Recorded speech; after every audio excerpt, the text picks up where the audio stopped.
Oh my God. Oh my God. Can you imagine getting old in a foreign land?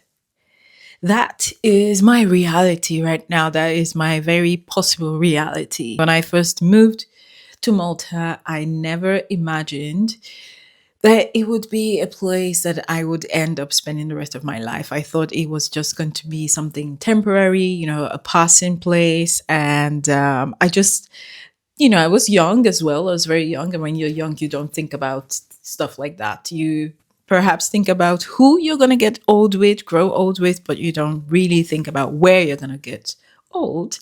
But here I am in Malta, far away from home. In case you don't know, I am from Nigeria. My name is Isabella, by the way. If you're new here, welcome to the channel. On this channel, I talk about my experiences living a more authentic life and living simply. And right now, I am living in Malta, in the Mediterranean island of Malta. I've been living here for 11 years, going to 12 years now. So there is a very high possibility, huge likelihood that I am going to grow old here. And lately, I have been thinking about this. Like I mentioned in my previous video, there are other things to think about when moving abroad. And this is one of them. Is this a place that I see myself spending my golden years in? And that's what I want to talk about in this video. So if you'd like to know what my plan is, then keep watching. So the first thing I'm going to talk about is a financial plan. Then I'm going to talk about the practicality of growing old in Malta. Then I'll talk about community, integration, family, friendships.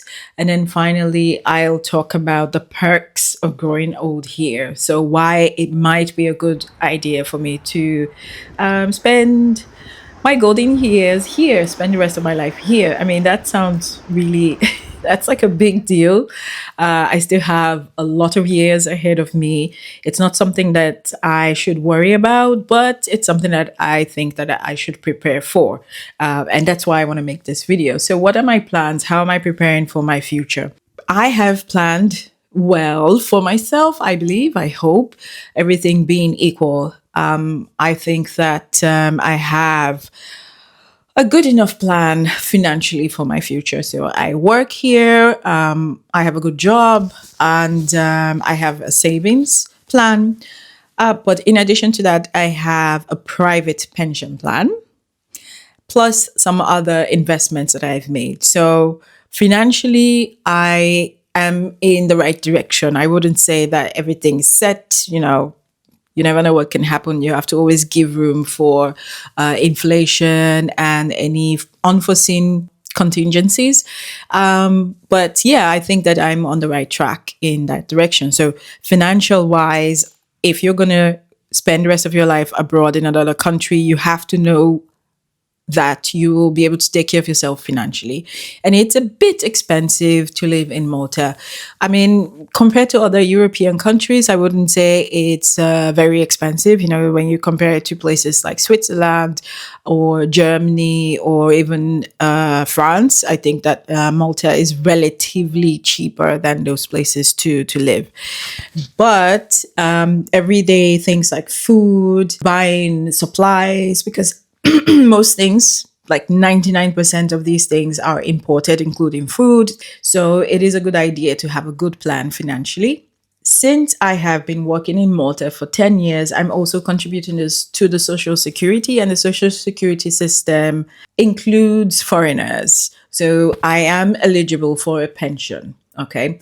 However, there are some criteria, there are some basic criteria that I have to meet before I can get that. So I have to have made at least 50 contributions, and I have to have worked for at least 10 years before I can be eligible to be considered for a pension, because there are other things that it depends on, right?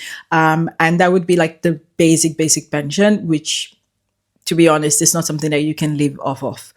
And so if I want to have like a full pension kind of thing, then I have to, I think, work for at least 42 years. And that means that I have 30 more years to work before I can be like a full pensioner, okay? 30 more years. So foreigners can do that here, even if whether you are an EU citizen or a non EU citizen, you can be eligible for a pension, the pension plan, the national pension. Now, if you have been working in other EU countries, then you could also kind of transfer your pension, but that's a whole process that you will have to go through. That's not my case. My case is I have in the EU, I've always worked in Malta. So that's 30 years is a long time to work. And so if I want to retire earlier, then I have to make other plans. And like I said, I have a private pension plan. Plus, I have some investments that I've made. And the good thing in my case is that my husband and I, we own our house, our apartment. And so I don't have to worry about rent. But if that were not the case, then I would have to think about, whatever I'm saving, I have to add the cost of renting a place plus food and transport and those other things. So that's the financial aspect done. Now let's move to the other aspect, and that is community integration with the local community. Now, I am obviously a different person. I stand out in that I am a Black woman. Nonetheless, I have to say that Malta has changed so much over the years. There are more and more people who look like me here. There are more and more people who look like me who are older. A couple of years, well, more than a couple of years ago, some years ago, I met an interracial couple, and they had retired here in Malta. They are both British, so from England, and they moved here to retire in Malta. So she's Black and he's white. So I know that that's something that's possible. Okay. So I'm not too afraid. I mean, I'm not, it's never bothered me that I am Black in a majority white country. That has never bothered me. I've always had good relationships, or I've always had good relations and good interactions with the locals that I have come in contact with. I've never had any problems per se with any locals. There are some people who might come across as kind of rude or aggressive, but I don't think that that really has anything to do with me personally as a person. I think it's just their personality, just their way to be. So, you can find those everywhere. So I don't really have any qualms about being different. However, I know that I have to think about the fact that I might need assistance, right? I might. And to reduce that possibility, I'm trying my best to take care of myself physically. I want to be a healthy old woman. Okay, so I am eating right. I am getting my exercises done. I'm going to the clinic. I'm into the hospital and getting my checks done regularly. And if there's anything that worries me, I'm trying to check it out and get rid of it before it becomes a burden, or before it becomes worse. So in the best case scenario, I will be a healthy old woman. Yay. Yeah, I've seen so many older people in their 70s and their 80s who are so fit, and they're able to live autonomously, independently, and that's great. And that's my goal. That's where I am aiming for. That's what I'm aiming for, that I will be independent when I'm old, so I can take care of myself for as long as possible. So, all things being good, I should be a healthy old woman. So I wouldn't worry too much about the um, the aspect of needing, to be to have a lot of friends or a lot of people around me to help me as I grow old, as I age. Now, community wise, I know I am kind of like a loner. I'm an introvert. So I tend to spend more time with myself. And that's why, I started thinking about old age and friendships, mostly because of what happened with my dad during the lockdown period, and where, there was a lot of isolation, and I saw how that affected him, and I felt like I don't think it's a good idea to just be alone. Okay, you do need people in your life at some point. Okay, now how much time you spend with people, that really depends on your preference and your personality. And for me, I do find spending time alone, spending time by myself, to be my preferred way to be my preferred way to exist. And so I don't I'm not so worried about community itself, but I know that I can find that in different fields here in Malta. I can join a church. The church is big here in Malta, mostly Catholic churches. And the Catholic Church has this kind of communal vibe that I have experienced before in Nigeria, growing up Catholic myself. So I know that that's a possibility. They organize lots of different community workshops, community events, some of which I have attended recently and in the past. And so there's that. If I want to take it more seriously, I could, go to church more often if I want to, just for the community itself. But then there's also integrating with the local people. I do have a few Maltese friends.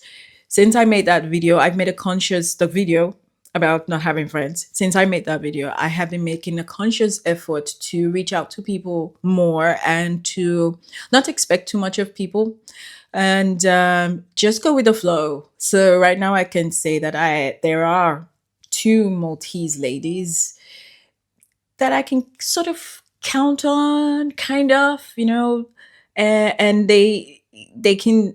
How do I say? I don't want to say they can help me, but like they're there. They're my contact with the local community. They are my contact with the local culture. I learn a lot about the local culture from them, and so that's amazing. That's great for me. Friendship wise, I've got one of my colleagues. She's from Trinidad and Tobago. She's also Black, and so she's also someone that I can relate with. And I think that if she continues to stay here, she's been living here longer than I have. And if she continues to live here, I think I have like another mini community there. Okay. Someone that I can vibe with and someone I can chill out with. And she's really cool. She's really cool. Felicia, shout out. Hey V. I love you, boo. When I need that contact with another human being, I know that there are people out there and they know that I'm here for them as well. So it's a two-way thing now. And I'm really, really grateful for these women, to having these women in my life. I'm grateful for having them in my life right now. So that's something that I invested in for the future as well, growing old here. Now, let's talk about practicality. So, how practical will it be for me to grow old in Malta? Very practical. It is very practical. Malta is a country that has and still does pride itself as an island for retirees. There are several retiree communities here in Malta. You've got the British retiree community, the Americans now. There are some Americans now moving here, retiring here, Italians.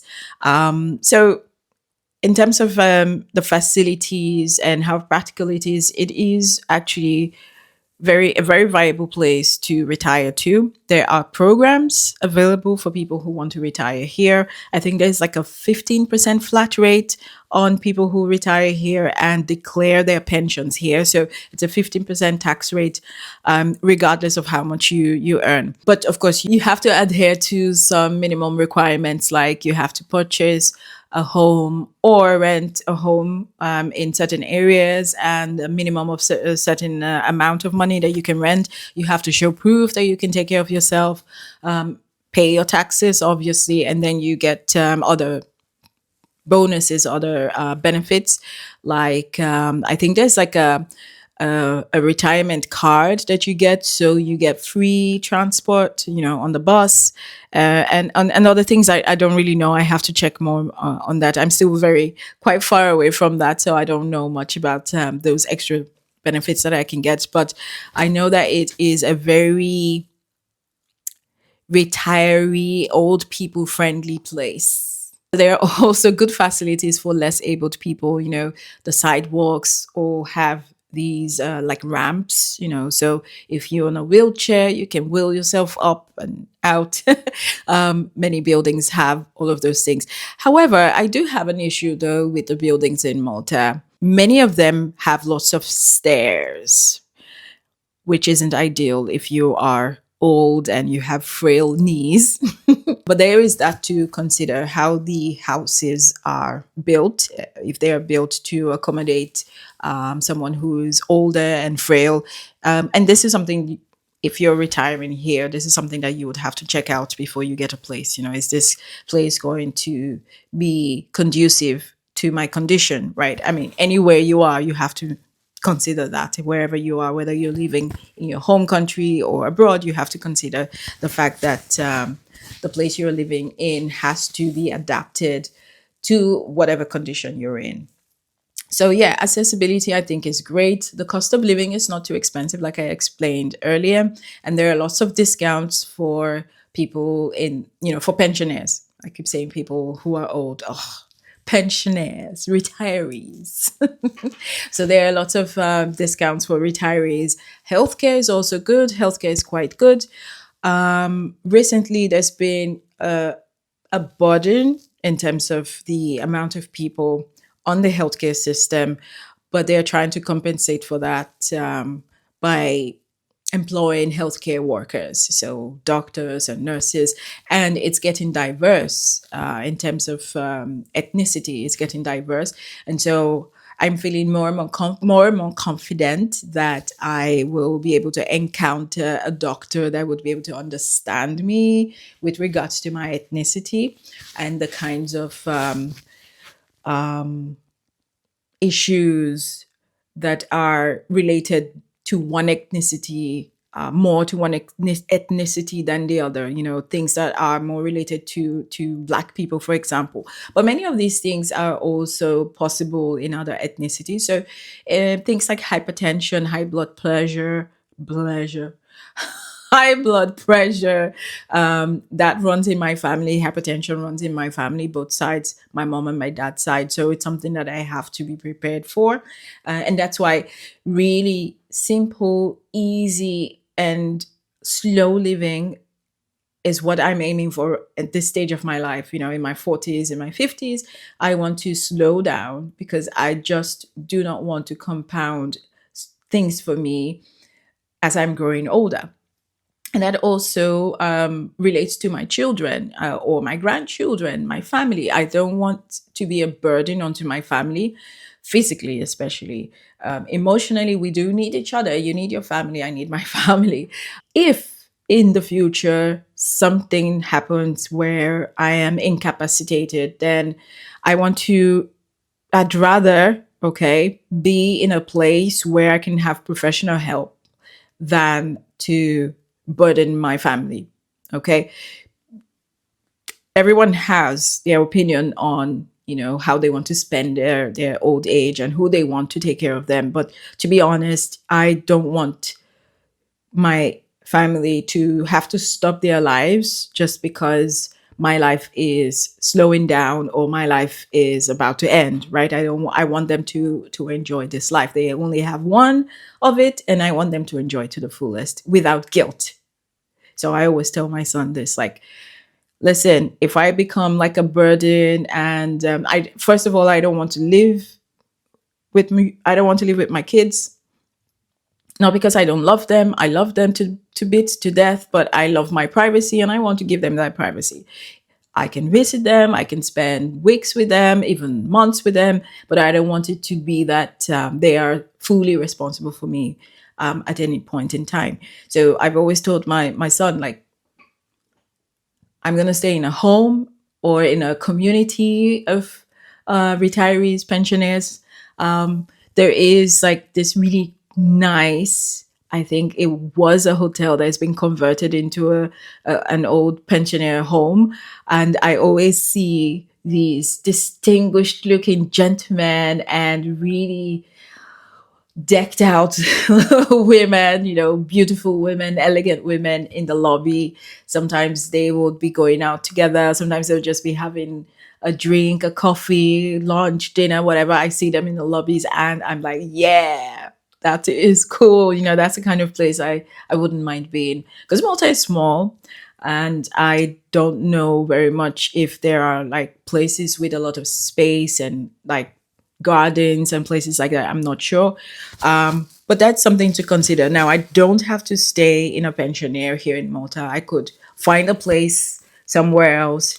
But yeah, that is something that's very possible in the future. So, yeah, those are the practical sides of growing old in Malta. Now, let's talk about the perks of growing old in Malta. The number one for me is the fact that I can walk out of my house and in a couple of kilometers or even less, I'm at the sea.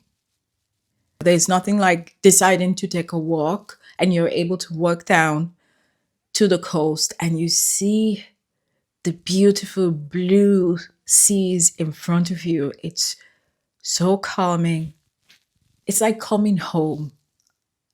I might not be able to swim. I might not be the most confident swimmer, but I do love the scenery. I do love to see the contrast of the blue seas against the rocks, the brown of the rocks. I love that. So I love that I can walk out and I can go to the sea. But I also love the fact that I can also walk in a different direction and I would be surrounded by life, everyone going about their day, restaurants around, shops here and there, tourists walking around and looking and oohing and eyeing and taking photos. You you can be part of the picture. You can be part of that picture perfect scenery that is Malta. And that is the best perk for me. That's just the best part of it for me. Then there are cultural activities I could take part in. There's also a sense of safety and a sense of trust in community. There's still that togetherness that you have in the Mediterranean island. And I'm so glad and so fortunate that I am a part of it, that I am here. And I look forward to the next few years here in Malta. So let me know what you think about this video. If you liked it, give it a big like, subscribe for more, and I will see you guys in the next video. Ciao, ciao.